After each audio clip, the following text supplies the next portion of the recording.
Hey y'all, welcome to Nurse Strong. I'm Nikki. I'm Alicia. And today we're going to talk about, our personal opinions about vaccines. Yes. Specifically the COVID. Yes. Yes, COVID vaccine. So that is kind of like a hot topic right now. Yeah. Amongst, even within healthcare, outside of healthcare. So did you get the vaccine? I did get the vaccine. And I was not gonna get it at first. So what changed your mind? So first I have to say why I wasn't gonna get it. Right. So okay. First I wasn't gonna get it because I didn't trust the government. Oh yeah. I'm totally on that. I trust science. Yeah. I didn't trust the government. I thought they just came out with it really fast. I wasn't really interested in being a part of the experiment. Right. So I was like, no, I'm not gonna get it. I don't know what's in that. I don't know what type of long-term effects it has. I just didn't want to be a part of that. Right. The whole thing. Right. So what changed my mind was I really am tired of COVID.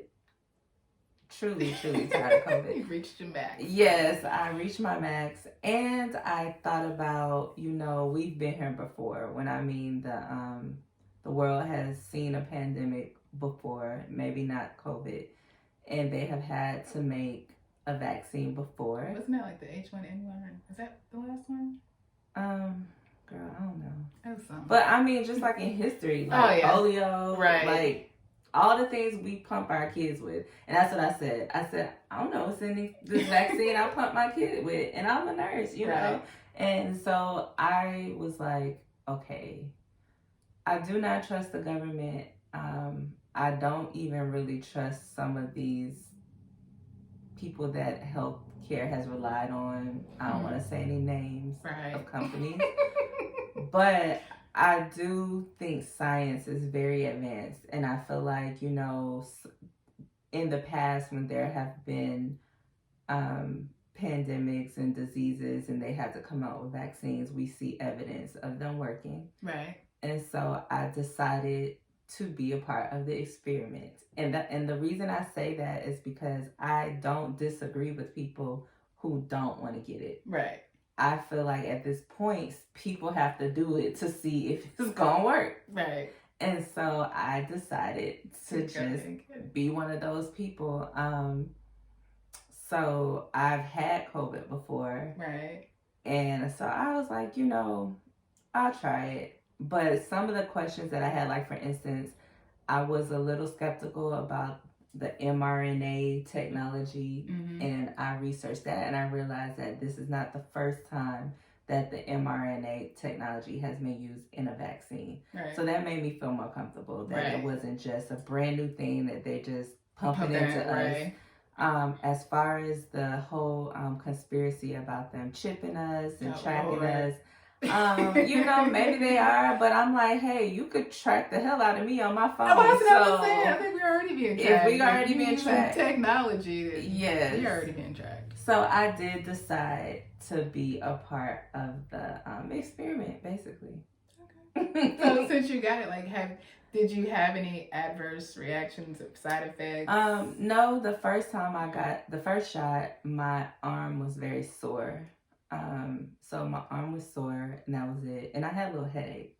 But I didn't really put the headache with the shot until I started hearing other people saying they had a headache. And I'm like, well, I had a headache for like a day. Like the whole next day I had a headache.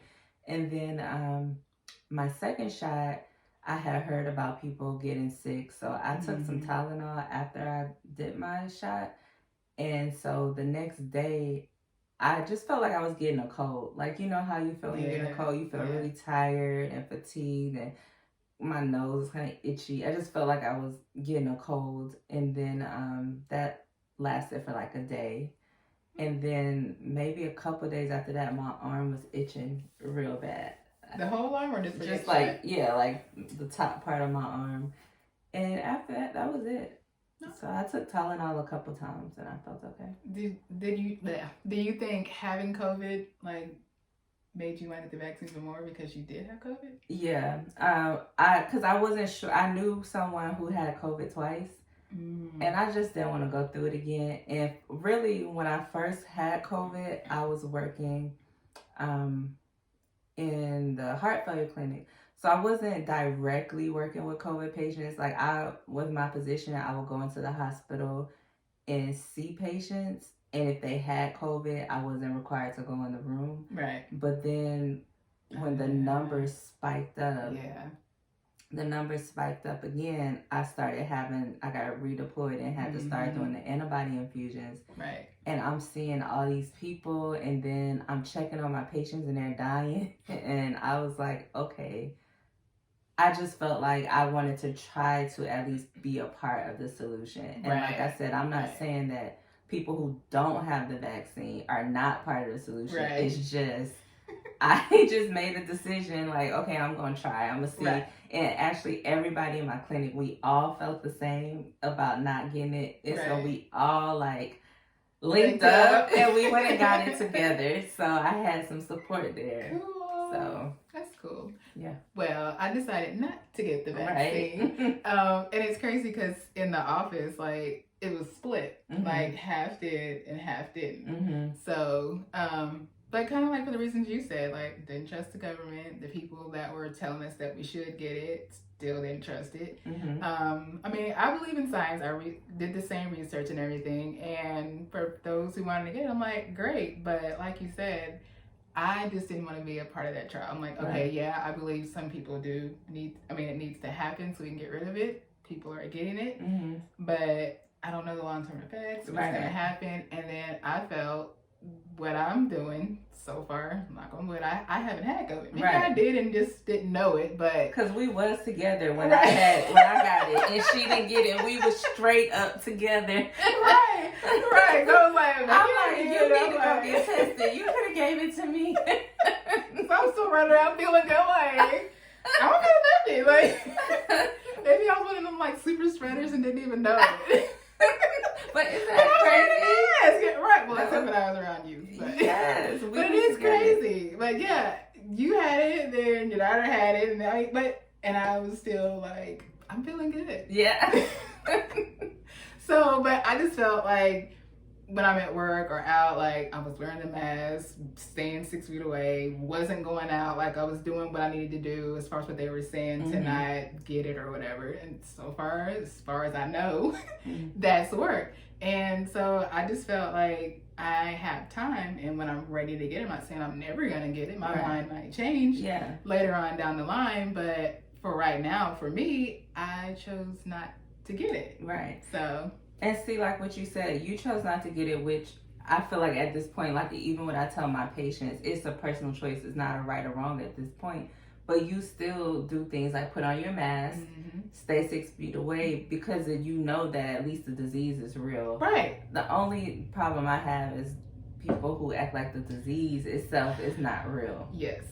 Like, come on now. It's a joke. It's a hoax. It's a lie. It's a conspiracy. And then also, like, another reason, like, I guess everybody's reason is their reason for not getting it. But I don't know, I basically felt a certain way when people were like, oh yeah, you know, like when people of our race and our they would come together and like, well, you know, I speak, you know, Tuskegee. I'm like, what does that mean? I was like, yeah, that's not my reasoning. And so then they kind of look at me like, oh, so why are you not getting it? But then I still also don't feel like I should have to explain to patients why I don't get it, because then they automatically assume, like when they come in and they're like, oh yeah, well I'm sure, you know, you already got your vaccine because you're a nurse. And then when I say no, it's like shame on me because I didn't get it. And I don't think that it's anybody's business. Like, you still have your rights to privacy, what you choose to do as far as your healthcare, as long as you're not putting other people in danger. And as far as, you know, people who say they don't trust the government, like I know about the, you know, the Tuskegee issue and the Henrietta. Oh yeah. You know, it's you know, they done did some things and I don't trust them because of that either. But I don't think this was that type of experience. Right. I don't think that this is what, and really, we need more African Americans and people of color to be a part of a lot of trials, not necessarily this with COVID, because we are different. Like certain medicines work different for us that don't work for them. We are dying at a higher rate than other people are dying. So we do need to be more a part of these experiments and research and trials and things, but the trust is not there. And that can be a whole other episode about why we don't trust the government. But I do not feel like COVID and the vaccine and wearing masks, I don't think that is anything politically. I don't even think it should be in the same conversation. But people have made it very political. But, you know, for everybody who's listening, you know, it is definitely a personal choice. But I hope that everybody's still being safe no matter what your choice is. Yeah, I agree. Yep. So let us know what you're thinking as always. We are here to talk, and anything that you may want to talk about, email us at livenursestrong@gmail.com. Visit us on our website, livenursestrong.com. Get your cute t-shirts at livenursestrong.com. Instagram, IG, Facebook, and also Twitter. All right. Thank you. Bye.